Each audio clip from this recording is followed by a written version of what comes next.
CAA কার্যকর করা সহ পূর্ব ত্রিপুরা আসনে তীব্রমথা দলের প্রার্থী কৃতি সিং দেববর্মাকে পদ্মফুল চিহ্নে দাঁড় করানো, পাশাপাশি কেন্দ্রীয় প্রতিমন্ত্রী প্রতিমা ভৌমিক ও রেবতী ত্রিপুরাকে কেন বাদ দেওয়া হলো, এই বিষয় নিয়ে এক সাংবাদিক সম্মেলন করেন কংগ্রেস বিধায়ক সুদীপ রায় বর্মন। পাশাপাশি এই সাংবাদিক বৈঠক থেকেই আসন্ন লোকসভা নির্বাচন কংগ্রেস দলের প্রার্থী আশিস কুমার সাহাকে পশ্চিম ত্রিপুরা আসনে জয়যুক্ত করার আহ্বান রেখেছেন তিনি। মোদি হ্যাঁ তো মুমকিন হ্যাঁ, তাই আনারসে পদ্মফুল ফুটিয়ে দিয়েছেন। তাছাড়া প্রদ্যুৎ কিশোর দেববর্মনের দলকে ঘুরিয়ে দেওয়ার পরিকল্পনায় সাফল্য পেয়েছেন বিজেপি সরকার। আজ কংগ্রেস ভবনের সাংবাদিক সম্মেলনে প্রধানমন্ত্রী নরেন্দ্র মোদীর বিরুদ্ধে তীব্র কটাক্ষ করলেন কংগ্রেস বিধায়ক সুদীপ রায় বর্মন। এদিন তিনি বলেন, কংগ্রেস ছাড়া কোনো রাজনৈতিক দল ত্রিপ্রাসাদের উন্নয়নের স্বার্থে কাজ করেনি। যুগ যুগ ধরে কংগ্রেস জনজাতিদের উন্নয়নে এগিয়ে গিয়েছিল, কিন্তু দুর্ভাগ্যের বিষয় কংগ্রেস এত কিছু করার পরও এডিসিতে শাসন ক্ষমতায় বসতে পারেনি। এদিন তিনি প্রদ্যুৎ কিশোর দেববর্মনের বিরুদ্ধে সুর চড়ালেন। তার কটাক্ষ, লোকসভা নির্বাচনে ত্রিপ্রাসাদের আবেগকে ব্যবহার করা হয়েছে। ত্রিপ্রাসাদের বিক্রি করে দিয়ে নিজেদের আখের গোছাতে চাইছে প্রদ্যুৎ কিশোর দেববর্মন এবং তার পরিবার। তাছাড়া মাধববাড়িতে সিএএ এর বিরোধিতা করতে গিয়ে তীব্রমথা দলের উৎপত্তি হয়েছিল, সেই বিষয়টি তিনি সাংবাদিক বৈঠকে উল্লেখ করলেন।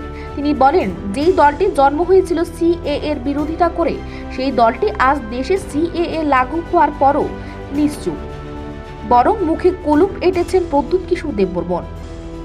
তাহলে সিএএ কে সমর্থন করেছেন? তিনি প্রদ্যুতের দিকে প্রশ্ন ছুড়ে দিলেন তিনি। পাশাপাশি তিনি বলেন, কংগ্রেস সিএএ কে সমর্থন করে না। তার কথায় জনজাতিরা এত বোকা নয়, আসন্ন লোকসভা নির্বাচনে তারা উপযুক্ত জবাব দেবেন।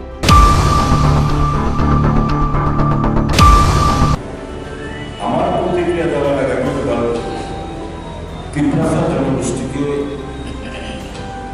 তাদের মেমোরিকে রিফ্রেশ করতে চাই। One last fight, greater Tripura constitutional solution. हमें कुछ नहीं चाहिए,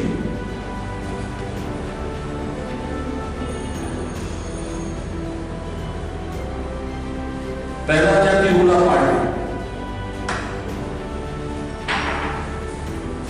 আমি ত্রিপ্রাসাদ জনগোষ্ঠীকে জিজ্ঞেস করতে চাই, এই যে ছাতা মাথা কাগজের টুকরো এনে মিলিয়া যে বলছে কি আছে, জিরো। এখন ত্রিপ্রাসাদকে বিক্রি করে দিয়ে যদি কেউ নিজের আখের পেছনের চেষ্টা করে, তাহলে তো এরা সত্যিকারের ত্রিপ্রাসাদ মঙ্গল চায় বলে আমার মনে হয়। ত্রিপ্রাসাদ has been misutilized, তাদেরকে ব্যবহার করেছে। এই আবেগ, এই ইমোশন তাদেরকে ব্ল্যাকমেল করা হয়েছে বলে আমি মনে করি। কাজেই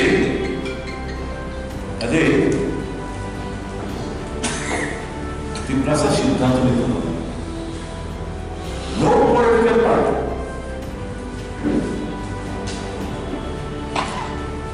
আদার দ্যান কংগ্রেস, কোন রাজনৈতিক দল কংগ্রেস ছাড়া ত্রিপ্রাসাদ উন্নয়নের সাথে কেউ কাজ করে। 23rd of August 1984 ষষ্ঠ তহসিলের মাধ্যমে এডিসি গঠন করে কংগ্রেস, ইন্দিরা গান্ধী।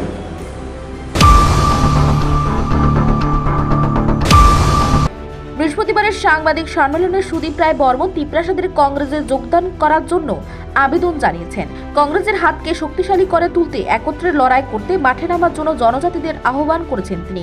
পাশাপাশি দাবি করেছেন, প্রাক্তন মুখ্যমন্ত্রী বিপ্লব কুমার দেবের রাজত্বে ত্রিপুরায় সন্ত্রাসের রাজত্ব ছিল।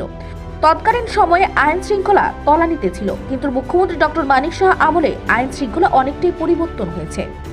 নিজস্ব প্রতিনিধি রিপোর্ট, এশিয়ান টাইমস।